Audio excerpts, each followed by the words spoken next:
मधुबन के बाबा, मधुबन के बाबा मुरली वाले, आपका क्या कहना, आपका क्या कहना। ओम शांति। आज 21 दिसंबर 2023 के साकार मधुर महावाक्य हैं। आज मीठे मीठे बाबा दादा बोले, मीठे बच्चे, शिव बाबा के सिवाय तुम्हारा यहाँ कुछ भी नहीं, इसलिए इस देह के भान से भी दूर खाली बैगर होना है, बैगर ही प्रिंस बनेंगे। बाबा ने कहा, मीठे बच्चे, शिव बाबा के सिवाय तुम्हारा यहाँ कुछ भी नहीं, इसलिए इस देह के भान से भी दूर खाली बैगर होना है, बैगर ही प्रिंस बनेंगे। बाबा ने आज प्रश्न पूछा है कि ड्रामा की यथार्थ नॉलेज कौन से ख्यालात समाप्त कर देती है, और उत्तर में बाबा ने समझाया कि यह बीमारी क्यों आई, ऐसा नहीं करते तो ऐसा होता, ये विघ्न क्यों पड़ा, बंधन क्यों आया। ये सब ख्यालात ड्रामा की यथार्थ नॉलेज से समाप्त हो जाते हैं, क्योंकि ड्रामा अनुसार जो होना था वही हुआ, कल्प पहले भी हुआ था। पुराना शरीर है, इसे चत्तियाँ भी लगनी ही हैं, इसलिए कोई ख्यालात चल नहीं सकते। मुरली का गीत है, हमें उन राहों पर चलना है। ओम शांति। उन राहों पर चलना है, कौन सी राहें? ये राह कौन बताता है? बच्चे जानते हैं कि हम किसकी राय पर चल रहे हैं। राय कहो, राह कहो व श्रीमत कहो, बात एक ही है। अब श्रीमत पर चलना है, लेकिन श्रीमत किसकी?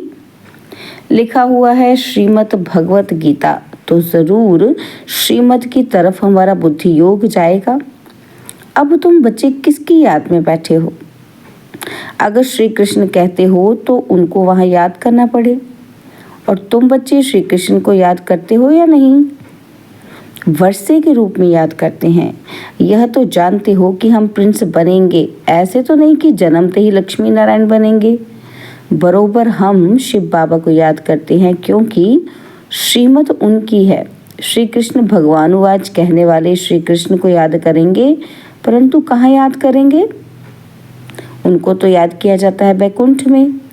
तो मन मना अक्षर श्री कृष्ण कह नहीं सकते, मन मना भव अक्षर श्री कृष्ण नहीं कह सकते, मध्याजी भव कह सकते हैं। मुझे याद करो, वह तो बैकुंठ में ठहरा। दुनिया इन बातों को नहीं जानती। बाप कहते हैं, बच्चे, यह सब शास्त्र भक्ति मार्ग के हैं। सभी धर्म शास्त्रों में गीता भी आ जाती है। बरोबर गीता भारत का धर्म शास्त्र है। वास्तव में तो यह सभी का शास्त्र है। कहा भी जाता है श्रीमत सर्व शास्त्रमयी शिरोमणि गीता, यानी सबसे उत्तम ठहरी।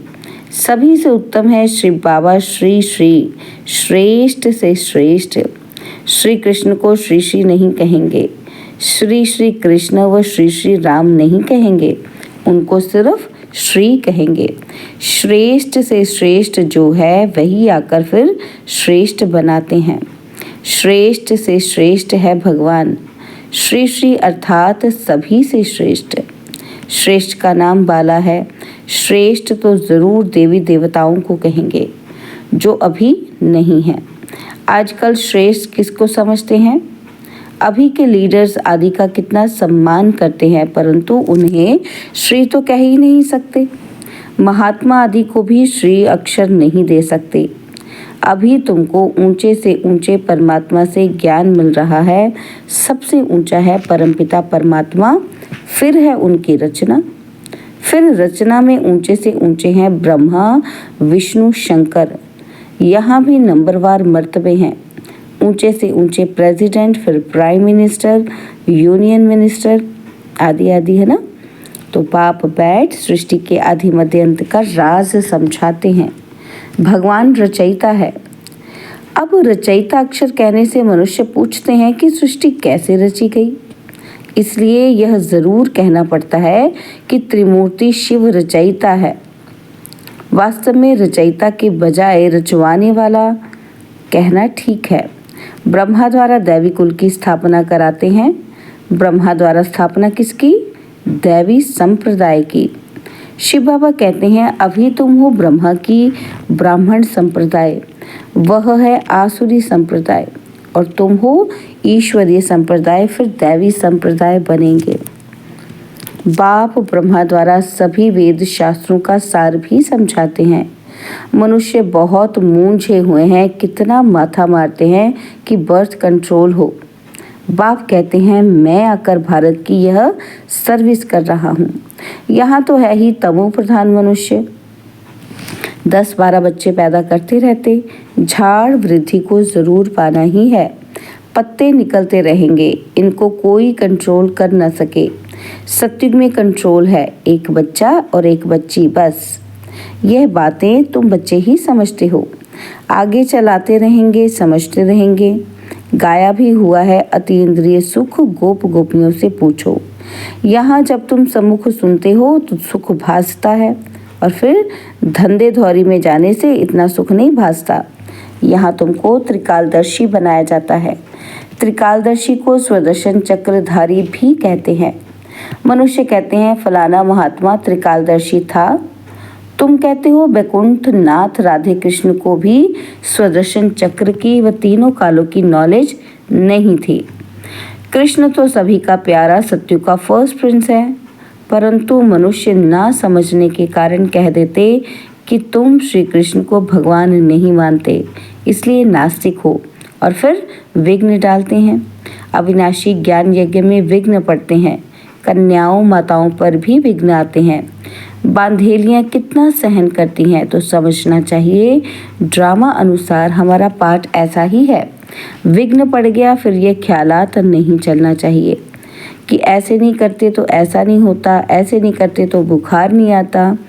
हम ऐसे नहीं कह सकते।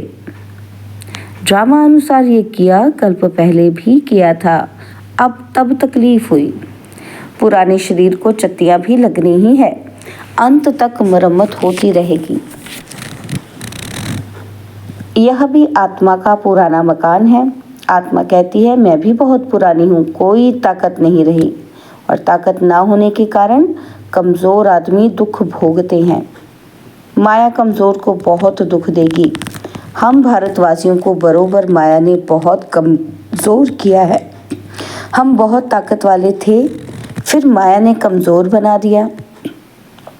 अब फिर उन पर जीत पाते हैं तो माया भी हमारी दुश्मन बनती है। भारत को ही जास्ती दुख मिलता है, सबसे कर्जा ले रहे हैं। भारत बिल्कुल पुराना हो गया है। जो बिल्कुल साहूकार था उनको बहुत बैगर बनना है, फिर बैगर से प्रिंस।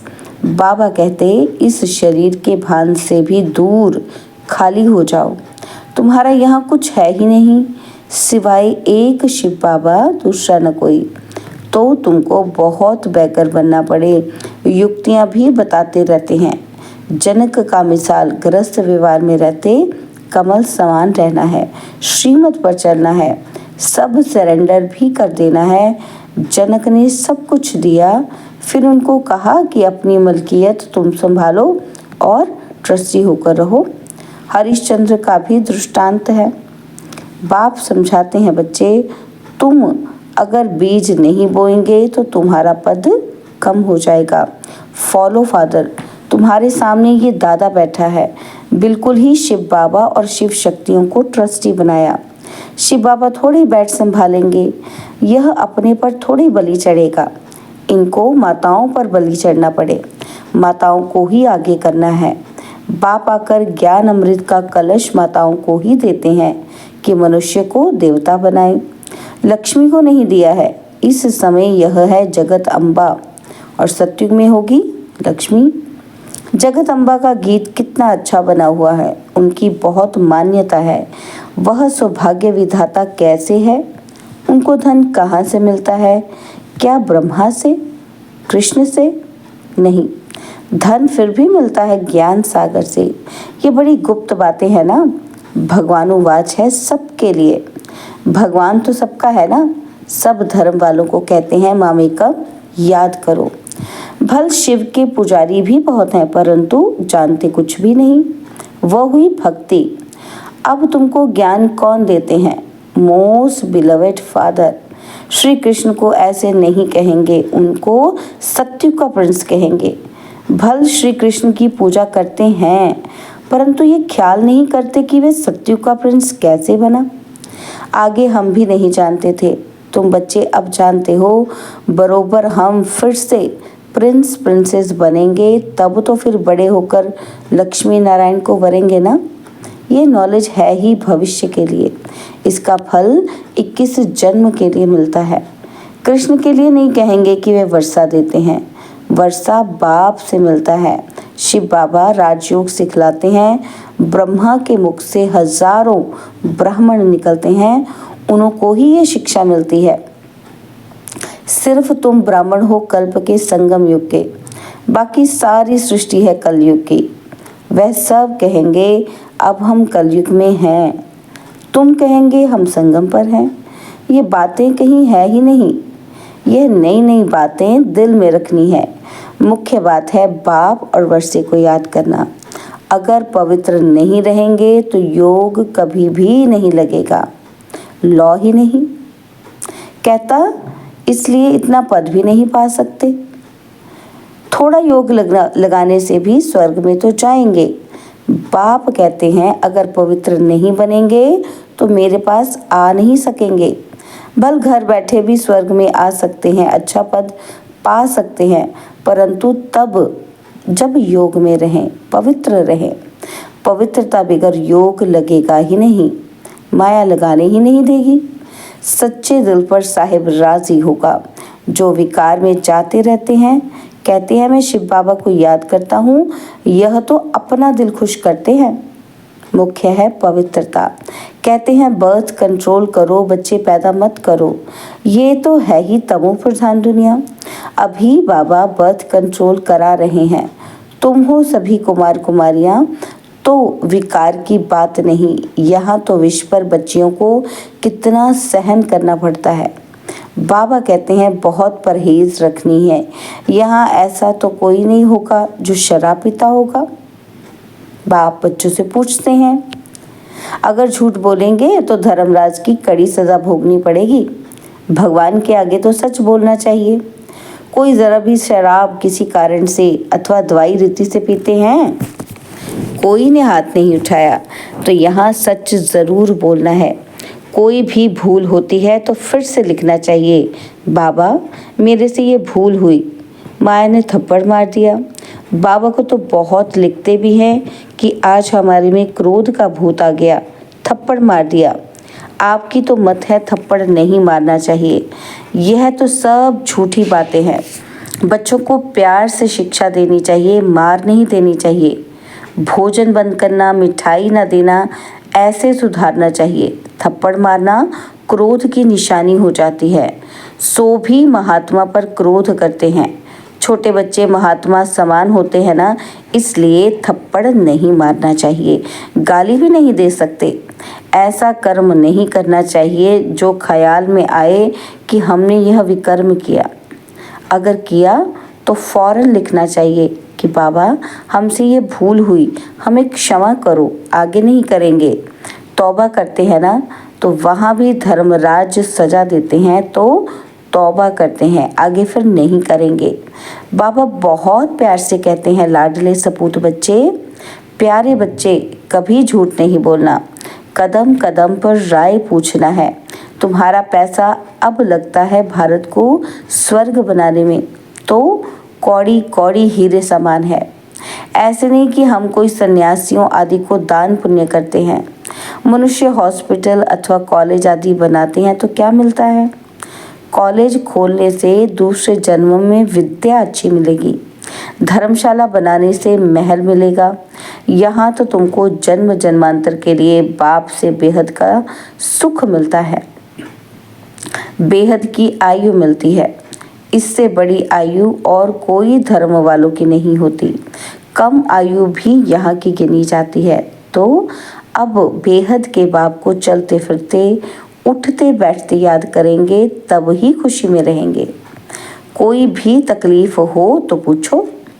बाकी ऐसे ही थोड़ी गरीब होंगे, कहेंगे बाबा हम तो आपके हैं। अब हम आपके पास बैठ जाते हैं।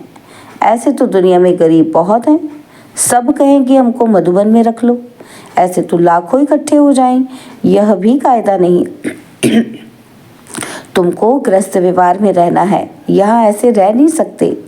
धंधे में हमेशा ईश्वर अर्थ 1-2 पैसा निकालते हैं। बाबा कहते हैं अच्छा तुम गरीब हो, कुछ भी नहीं निकालो, नॉलेज को तो समझो और मनमनाभव हो जाओ। तुम्हारी मम्मा ने क्या निकाला? फिर वह ज्ञान में भी तीखी है, तन मन से सेवा कर रही है। इसमें पैसे की बात नहीं, बहुत बहुत करके 1 रुपया दे देना, तुम्हें साहूकार जितना मिल जाएगा। पहले अपने गृहस्थ व्यवहार की संभाल करनी है, बच्चे दुखी ना हो। अच्छा, मीठे मीठे सिकिलते बच्चों प्रति माता पिता बाप दादा का याद प्यार और गुड मॉर्निंग, वंदे मातरम, सलाम वालेकुम, जय जय जय हो तेरी, ओम शांति। धारणा के लिए मुख्य सार है, उससे पहले हम रूहानी बच्चों की भी रूहानी बाप दादा जी को दिलवा चांद सिकवा प्रेम से नमस्ते। ओम शांति। प्यारे बाबा, मीठे बाबा, मेरे बाबा, शुक्रिया बाबा, शुक्रिया बाबा, शुक्रिया।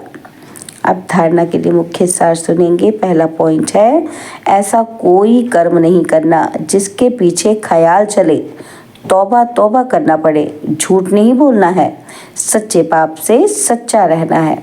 और दूसरा पॉइंट, भारत को स्वर्ग बनाने में अपनी एक एक कौड़ी सफल करनी है। ब्रह्मा बाप समान सरेंडर हो, ट्रस्टी बनकर रहना है। बाबा ने आज वरदान दिया कि हर आत्मा के संबंध संपर्क में आते सब प्रश्नों से पार रहने वाले सदा प्रसन्न चित्त भव। हर आत्मा के संबंध संपर्क में आते सब प्रश्नों से पार रहने वाले सदा प्रसन्न चित्त भव। हर आत्मा के संबंध संपर्क में आते कभी चित्त के अंदर ये प्रश्न उत्पन्न ना हो कि ऐसा क्यों करता, वह क्यों कहता, ये बात ऐसे नहीं ऐसे होनी चाहिए। जो इन प्रश्नों से पार रहते हैं वही सदा प्रसन्न चित्त रहते हैं। लेकिन जो इन प्रश्नों की क्यों में चले जाते, रचना रच लेते, तो उन्हें पालना भी करनी पड़ती, समय और एनर्जी भी देनी पड़ती। इसलिए इस व्यर्थ रचना का बर्थ कंट्रोल करो। स्लोगन है, अपने नैनों में बिंदु रूप बाप को संभालो और कोई समा ही नहीं सकता। अपने नैनों में बिंदु रूप बाप को संभालो तो और कोई समा ही नहीं सकता। ओम शांति। और अब यह एक बहुत अच्छी वीडियो भी जरूर देखें।